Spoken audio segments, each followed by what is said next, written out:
Today I want to go a little further with UI Toolkit and explore not just the inner workings of our inventory system, but data binding as well. You can see on the screen I've bound the coin display to the coins that are kept in my inventory, and I'm giving myself another coin every frame. We'll start where we left off last week by covering the model and the controller, and then we'll take it another step further with some bindable properties. It might be useful to watch last week's video before watching this one, so I'll put a link for it, but it's not strictly necessary. Let's get right into it.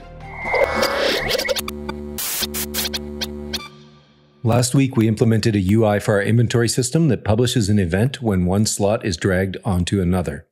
Let's have a look at these other seams in our diagram. In our system, the controller listens to events published from the view and from the model and then makes decisions about the inventory system. Let's dive into the part that the player doesn't see. We'll start with the details, which is static data that all items of a particular type share. Next, an item will be the representation of an item or stack of items in the game. The items will live in an observable array that will publish an event when the contents of the array change. The model represents our inventory in the game and all of its properties. Finally, we'll look at the controller and how everything is wired up together. When we're done all that, we'll have a look at binding properties in the model to the view. Let's take a look at one of these item details in Unity. These are common properties to all items of a particular type. Any item that we instance in the game will have a reference to these static details.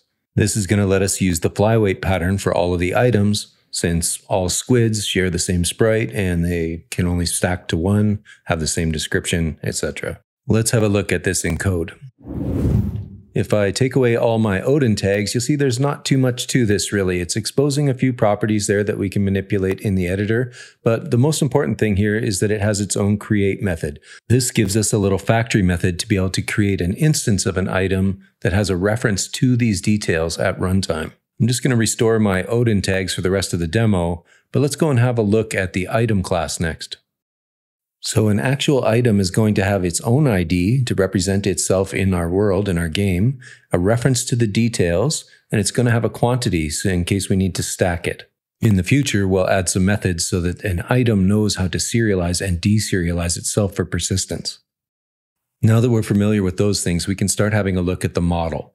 Now the model is going to house all of the items inside of an observable array. And if you've been watching this channel for a while, you know about an observable list already. This is very similar, so we're not going to create it from scratch. We'll just walk through it. Let's have a look at the interface first. You can see that it's going to publish an event called anyValueChanged. We'll invoke this event anytime one of our public methods is called. It also exposes a few properties like count and the ability just to get whatever's inside any particular index. Let's close that up and we can have a look at the actual implementation. So there's an array of type T. We assign an empty delegate to the action so that we never have to check it for null. Its constructor accepts a size as well as an iList, which could be potential items to start the inventory with. The private method invoke will invoke the event with a reference to the items. We come down a little bit further, we can see the swap method uses tuple deconstruction to just swap one item with another in the array. Next, we have a clear method that will empty out our array. Try_add will try to add an item to the inventory in the first available slot if there is one.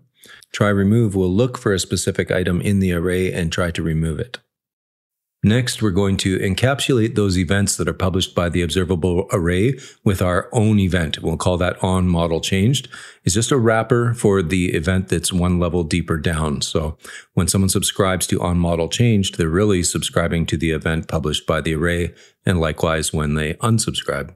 In the model's constructor, we can pass in some starting item details as well as the capacity, and it'll use that information to create the new array, iterate over all of the item details that we've passed in, and try to create and add one new item into our array.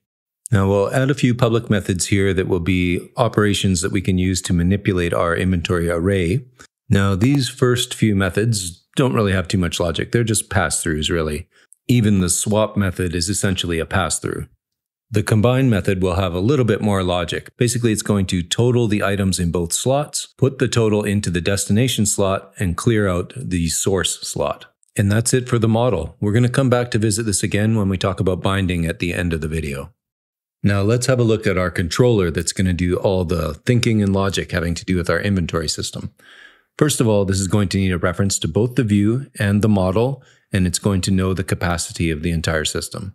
These values are going to get passed in through a private constructor. We're going to create a builder for this, so we'll keep the constructor private. Normally, when assembling a service like this, you want to make sure that none of the dependencies are actually null. Previously, we've used techniques like a preconditions class that would actually throw exceptions. Debug.assert will do something similar, except it's not going to halt the operation of your program, but it will give you a nice orange message in your console log. Once we're past that, we can assign the references to their fields. Next, I want to start a coroutine that's going to do all my initialization, but this is not a mono behavior. The view, on the other hand, is a mono behavior, so I can run a coroutine based on that mono behavior, even though the initialize method is actually part of a pure C# class. So let's define that as IEnumerator initialize. The view already has a method defined to initialize its own UXML document. We just need to pass it in the capacity. So we'll wait for that to finish and then continue on by subscribing to events. We're going to fill this part in a little bit. We'll have to subscribe to events in the view, the model, and then we can just run a refresh to make sure that the view is up to date when we start. Let's quickly put together a builder for this. We're going to pass in a reference to our view, but the model is something that we'll create within the builder. We can pass in our starting items here. We'll define an initial capacity of 20. And then to enforce that we are always passing in the view, we'll make it a parameter of the constructor. We'll have some additional methods here so that we can pass in optional item details if we want starting items. We could also define a different capacity than the default if we wanted to. Finally, in the build method, we're going to create a new model. We can start that off with either the optional starting items or just an empty array. Then we just run the private constructor and return our new inventory controller. So now we can build a controller. Let's connect up those events. I'll just collapse the builder section so it's out of the way. So the view has an event called onDrop that we want to subscribe to and handle. The model has its own event, onModelChanged. We also want to be able to handle that. And we'll need one additional method that just makes sure that the view is up to date with the model. To refresh our slots, what we need to do is just iterate over our capacity, getting each item from the model. If it's null, we want to set that particular slot in our UI to an empty slot. Otherwise, we'll pass in the details the slot needs to know about itself, which item it's representing, its icon, and quantity. Now, just above that, we'll have the handle model change. Now, when that event fires, it actually sends us a list of all the items. Right now, I'm just going to do a blanket refresh view, but you could optimize this a little bit and maybe just refresh the item slots that actually were changed. Our handle drop method I'll place right above that. Now, handle drop has to handle various scenarios when one slot gets dropped onto another. So we'll start with the simplest ones first, and that would be what happens if you drop a slot onto an empty slot or you drop it onto the slot that you actually dragged from. In both cases, we can just do a swap. You might be tempted to think, let's just bail out of here if we're dropping a slot onto itself. But actually, I do want all the events to fire. Right now, that's going to make sure that the view is refreshed, but in the future, we might have sound effects and so on. Now, for more complex scenarios where we're moving to a non-empty slot, I first want to know what type of item this is, and that is the ID that's stored in the item details. So let's grab those IDs out of the details, and we'll just store them locally here for comparison. There's really two scenarios here. One is that in the first case, the IDs match and the item is allowed to be stacked. If it's a stackable item, we're going to use the models combine method and just pass those in. Otherwise, we're just swapping positions, so we'll use the swap method. We're pretty much done with the controller logic. Now, if you had been looking in the repository before I released this video, you're probably up to speed on everything that we've covered so far, really. We just need to come over to the inventory class, which is a mono behavior we're going to expose to Unity. This will allow us to set up everything we want to construct and have a reference to the view. And then inside of Unity, we can link these things up and use them to create our controller. So in our awake method here, we can just use our builder to pass in those parameters, run the build method, and we're done. The inventory should be running for us. So why don't we jump back into Unity? I'm going to hit Control-R, refresh my assets, and hit play. There we go. We got our inventory on the screen. Let's just make sure that everything is working the way we think it should. Stacking is working great. And we can swap items around, drag into empty slots. Yeah, drag into itself. Perfect. Okay, that's all the functionality we've built so far. Looking good. So with our inventory looking pretty good, let's start talking about binding. If I want to show a simple value in my UI that doesn't really have a lot of logic and just really needs to display the value of a property that we have inside the model, one thing we can do is binding. I'm going to use coins for this example. So I'm going to add a few styles to my USS file here. So we've got a parent container called coins. It's very simple, just going to display things in a row. It has a child that's going to be a 40 by 40 container with a background image that has my little coin icon. And beside that, I'm going to place a label. In our inventory view, we're procedurally creating our UI. So right above where we defined the ghost icon, let's define a coins visual element. That's going to be a child of the inventory. That coins element is going to need two children, as I just mentioned. One is going to be for the label. The label will show how many coins we actually have. So I'll just create a new label here and I'll add it to the coins. Now, we don't have any property to actually bind to this label yet. So I'm just going to put a note in here and we'll come back to this after we've actually created something to bind to.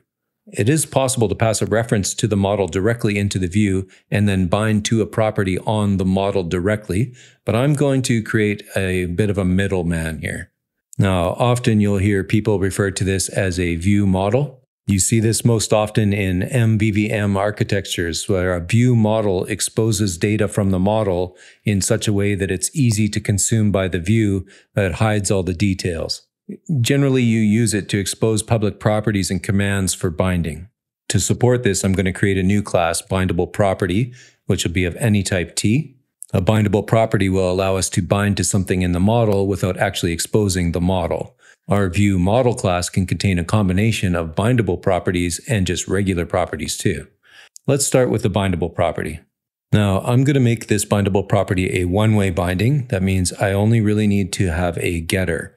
Now, getter is just a function that's going to get whatever data it is that I want to supply. Now, if you wanted to have a setter, it would kind of go the reverse. So I'll just make a note here. You could add an action of a type T that would act as a setter. It would just be the reverse of what we're about to do here. I'm going to give this a private constructor that accepts the getter. Now let's have a public property here that will allow us to execute the getter whenever we want something. We're going to add the create property attribute. Now this comes from, you can see up top there, using unity.properties. This attribute is going to allow us to connect a property to a visual element. Finally, let's have a little static creation method. This will give us a little shorthand for creating bindable properties.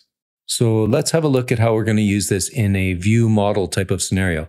Now, the view model, I want to have more information than just the coins. We're already passing the capacity into the view. We might as well add that to our view model as well. Then we can just pass the model and we don't have to pass any extra parameters. The view model can really encapsulate all that data. Now, the coins can be a bindable property of type string because I want to be updating the label text. To construct the view model, we'll actually pass in a reference to the model so we can bind to it. And we'll set the capacity and then create a new bindable property of type string, and that'll be a binding to the model coins property. Then as part of the getter, we'll call toString. So that means our model needs to keep track of our coins now. Let's jump over to the model and add one more property here. It can just be an integer for coins. We're close to set up now. But when we're creating our view, previously, we were just passing in the capacity. Let's change this so that we're actually passing in a new view model. We can just construct it right here. When we call our initialize view method, instead of the capacity, we'll say new view model, and we'll pass in the model and capacity here. That'll create our new view model. The initialize view signature is expecting an integer, so we're going to have to make just a couple more adjustments for that. If we jump over to the inventory view, we can replace that with the view model. Now that we've changed that, we need to change the reference to size everywhere. That's going to be viewModel.capacity. And one more spot down here. Then over in our storage view abstract class, we also need to change the method signature down here. I'll just scroll down and change it. Okay, with those references all fixed up, we can now come back over to the view and actually bind a property to a visual element. To do that, we can set the coins to have a data source of the viewModel.coins. This means now that coins and any of its children have access to that property on the view model. And so we can use the set binding method on the coins label like so. What we're doing here is binding the label.text field to the actual bindable property string.value. That property path is also a class of the unity.properties namespace. Now notice at the bottom here, there's different binding modes. We're using toTarget, which means this is a getter, but toSource would be a setter. You can have two-way, and there's a couple other ones. That toTarget once will only set it one time. Just about code complete, but I forgot to put my icon in here, so let's make that a child of the coins object as well. I've already written all the styling for that, so it should pop my icon into place. How are we going to test this thing? What if we come back over to the controller and we make a public method to add coins? So we could just take in an amount and then we'll update our model with that many coins. Now that should be fine. And out in the actual inventory class, which is a mono behavior, what if we just add one more coin to our inventory every frame? That way we'll know for sure if the binding is working. Let's jump back into Unity, refresh, and hit play. There we go. Coins is just going up like crazy. Perfect. That's exactly what we expect. Now, you can use the same kind of technique for health or for anything else. The bindings can be a little bit simpler if you want to go directly to the model or some other data structure. But if you kind of want to have a middleman abstraction like this view model, then the binding property can be very useful for you. There's a few optimizations you can make to bindings for UI Toolkit, like versioning, or you can also set events to fire that lets the view know that it's time to update whatever's referenced in the binding. So far, we've really just scratched the surface of what's possible with bindings and some other new features of UI Toolkit, and they seem to be working on it a lot. It's definitely the entire editor is now using UI Toolkit. I'm sure we'll be talking about this more in future videos as we keep working on various projects and things. So hit the like button, subscribe, and hit the bell if you don't want to miss any of those. Otherwise, maybe click on one of these boxes on your screen, and I'll see you there.